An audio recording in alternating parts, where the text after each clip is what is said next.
أعوذ بالله من الشيطان الرجيم بسم الله الرحمن الرحيم إن الذين قالوا ربنا الله ثم استقاموا تتنزل عليهم الملائكة ألا تخافوا ولا تحزنوا وأبشروا بالجنة التي كنتم توعدون نحن أولياؤكم في الحياة الدنيا وفي الآخرة ولكم فيها ما تشتهي أنفسكم فيها ما تدعون نزلا من غفور رحيم ومن أحسن قولا ممن دعا إلى الله وعمل صالحا وقال إنني من المسلمين صدق الله العظيم. దీని యొక్క అర్థం ఏమంటే నిశ్చయంగా అల్లాహే మా దేవుడు అని పలికి ఆ మాట పైనే స్థిరంగా ఉండేవారిపై దేవదూతలు అవతరిస్తారు. వాళ్ళు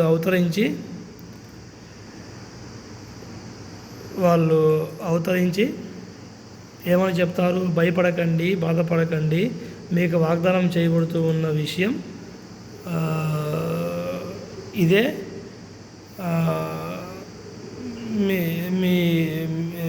మీకు వాగ్దానం చేయబడుతూ ఉన్న విషయం ఇదే అంటే స్వర్గాన్ని గురించి చెబుతూ ఉంటారు. మేము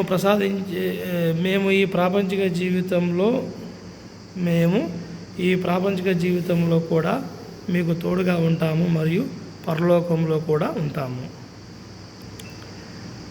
అక్కడ మీరు కోరిందల్లా మీద అవుతుంది. అక్కడ మీరు శాశ్వతంగా ఉంటారు. అక్కడ ఏదైతే ఏ వస్తువు కావాలని అనుకుంటారో ఆ వస్తువు వల్ల మీద అవుతుంది. క్షమాశీలుడు కరుణామయుడు అయినటువంటి అల్లాహ్ వైపు నుంచి కూడా దేవుని వైపు నుండి మీకు ఈ యొక్క విషయం ఈ యొక్క విషయం తెలియజేస్తున్నామనే విషయం చెప్పబడింది. అలాగే అల్లాహ్ వైపునకు పిలిచి మంచి పనులు చేసి నేను ముస్లింను అని ప్రకటించే వ్యక్తి మాట కంటే మరెవరిది మాట గొప్పది కాగలదు అనే విషయం చెప్పబడింది. చూడండి ఎంత అర్థం ఉందో. నిశ్చయంగా అల్లాహే మా ప్రభువు అని పలికి ఆ మాట మీదనే స్థిరంగా ఉండాలి. ఆ మాట మీద స్థిరంగా ఉంటే తతనజ్జలు అలైహిముల్ మలాయికతు అల్లా తఖాఫు వలా తహజను, భయపడకండి, బాధపడకండి, మీకు వాగ్దానం చేయబడుతూ ఉన్నటువంటి విషయం స్వర్గం అనే వార్తను విని ఆనందించండి అనే విషయం చెప్పబడింది. మేము ఇక్కడ తోడుగా ఉంటాము, పరలోకంలో కూడా ఉంటాము అనే విషయం చెప్పబడింది. ఇది బహుశా అల్లాహ్ యొక్క దాసుడు చనిపోయేటప్పుడు చెప్పే వార్త కావచ్చు బహుశా. ఏదేమైనప్పటికీ నిశ్చయంగా అల్లాహే నా దేవుడు అని చెప్పిన తర్వాత పరిస్థాలనేది అవతరిస్తారు. వాళ్ళు అవతరించి మీరు బాధపడకండి, భయపడకండి, మీకు వాగ్దానం చేయబడుతూ ఉన్నటువంటి యొక్క దినం ఇదే స్వర్గం అనే వార్త. మేము మీకు ఇహలోకంలో కూడా తోడుకుంటాము, అంటే ఇక్కడ కూడా తోడుకుంటాము, పరలోకంలో కూడా తోడుగా ఉంటాము. మీకు వాగ్దానం చేయబడినటువంటి యొక్క గృహంలోకి మీరు ప్రవేశించండి. కరుణామయుడు క్షమాశీలుడు కరుణామయుడు అయిన గొప్ప దేవుని నుంచి మీకు ఈ ప్రతిఫలం అనే విషయం చెప్పబడింది. తర్వాత అల్లాహ్ వైపునకు పిలిచి తాను మంచి పనులు చేసి నేను ముస్లింను అని ప్రకటించే వ్యక్తి మాట కంటే మరెవరిది కాగలదు. అల్లాహ్ వైపునకు పిలవాలి, మంచి పనులు చేయాలి, ముస్లిం అని చెప్పాలి అనే విషయం చెప్పబడుతుంది. కానీ మనం ఎలా అర్థం చేసుకోవాలంటే ముస్లిం అని కేవలం మనం నోటితో చెప్పినట్టే కాదు, మన జీవితంలో మనం నడుచుకునేటువంటి యొక్క అడుగులను పక్కన ఉన్నటువంటి ఎదుటివారు తెలుసుకొని గ్రహించాలి. ఆ విధంగా వాళ్ళు గ్రహిస్తే అప్పుడు నువ్వు ఒక ముస్లిం అయినట్టు లెక్కాసారం. ఎందుకంటే దానికి సాక్ష్యంగా నీ యొక్క జీవితం అనేటువంటిది ఉంటుంది. అంతేగాని ఏదో టోపీ పెట్టుకొని గడ్డం పెట్టుకొని జిస్తాజే కానీ జిబ్బా కానీ వేసి అత్తర పూసుకొని ఏదో 4 ఉర్దూలో 4 మాటలు మాట్లాడితే అతను ముస్లిం కాదు. అల్లాహ్ వైపునకు పిలవాలి, మంచి పనులు చేయాలి. మంచి పనులు చేయడం అంటే మనం ఏదైతే పని చేస్తున్నామో ఆ యొక్క పనిని అల్లాహ్ సంతోషపడాలి, మరియు మన ఎదుటివారు కూడా సంతోషపడాలి. నువ్వు నడుచుకునేటువంటి విధి విధానం వల్ల, మాటల వల్ల, మన యొక్క చేష్టల వల్ల, ముస్లిం యొక్క చేష్టల వల్ల ఎదుటివానికి పూర్తిగా అర్థమవుతుంది. మనం నడుచుకునేటువంటి దారే అతనికి అర్థమవుతుంది, ఇతను ఒక ముస్లిం అని. అది ఆ రకంగా జీవితం అనేటువంటిది గడపాలి. ఇక వీళ్ళు కులాలు, మతాలు అనేది వీళ్ళు లిఖించుకున్నారు.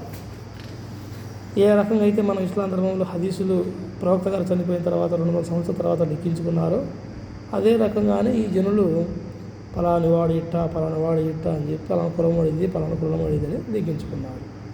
కానీ అల్లాహ్ దృష్టిలో అందరూ సరిసమానమే అనే విషయం సూరతుల్ అంబియాలో చెప్పబడింది. మీ యొక్క ఉమ్మ ఒకటే. ఫాన రబ్బుకుం ఫాబుదూన్, నేను మీ యొక్క ప్రభువును, మీరు నన్ను మాత్రమే ఆరాధించడం అనే విషయం చెప్పబడింది.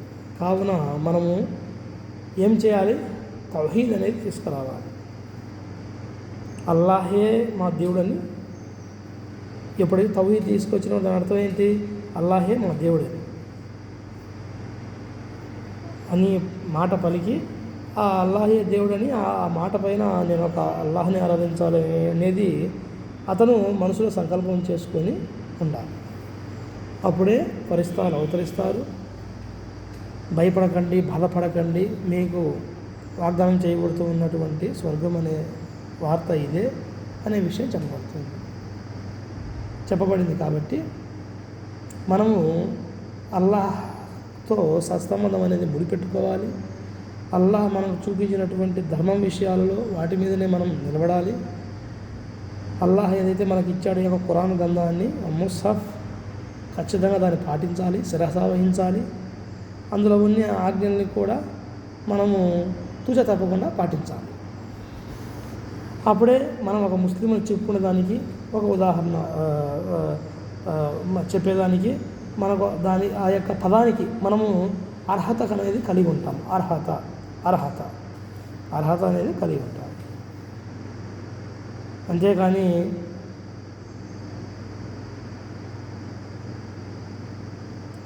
ఏదేదో చెప్పుకుంటూ వెళ్ళి మన ఇస్లాం ధర్మంలో కూడా హదీసులను తయారు చేసుకొని స్వహస్తాలతో లిఖించుకొని ఎంతసేపు ఈ యొక్క హదీసులే చదువుతారు కానీ జమాతులుగా విడిపోయి ఖురాన్ గురించి ఎన్నడూ చదవడం అనేది లేదు. కనీసం ఖురాన్ గురించి ఆలోచన చేయాలనే ఆలోచన కానీ ఉండదు. ఇస్తిమాలో చూద్దాం, జిల్లా ఇస్తిమా అంటారు, స్టేట్ ఇస్తిమా అంటారు, మండల ఇస్తిమా అంటారు, మండలక జోడ్ అంటారు, అలాగే మషూరా చేస్తున్నామంటారు, అలాగే గెస్ట్ చేస్తున్నామంటారు. ఏం చేస్తున్నారు? ఖురాన్ గురించి ఎప్పుడైనా వీళ్ళు వ్యాఖ్యానిస్తున్నారు విషయాలు అనేది ప్రస్తుతం అనేది చేస్తున్నారా? ఖురాన్లో ఉండేటువంటి విషయాలను చేయడం లేదు. హదీసుల్ని నమ్ముకున్నారు, హదీసుల ప్రకారం అంటే మాటలు మాడుకుంటూ పోతున్నారు. ఏ ప్రయోజనం ఏముంది?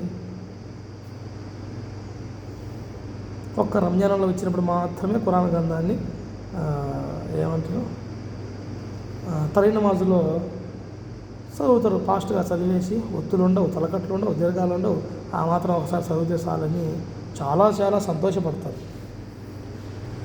సంతోషపడి హ్యాపీగా ఫీల్ అయిపోయి ఇక మాకు సార్లే ఈ సంవత్సరానికి గాను గడ్డు కాలానికి అని ప్రతిరోజు 14 పిల్లేసినప్పటి నుంచి 11 వరకు అంత హదీసులు. మరి ఈ యొక్క ఖురాన్ గ్రంథాన్ని గురించి ఎప్పుడు చదువుతారు? ఎప్పుడు అర్థం చేసుకుంటారు? ఎప్పుడు దానికి జ్ఞాపకం ఉంచుకుంటారు?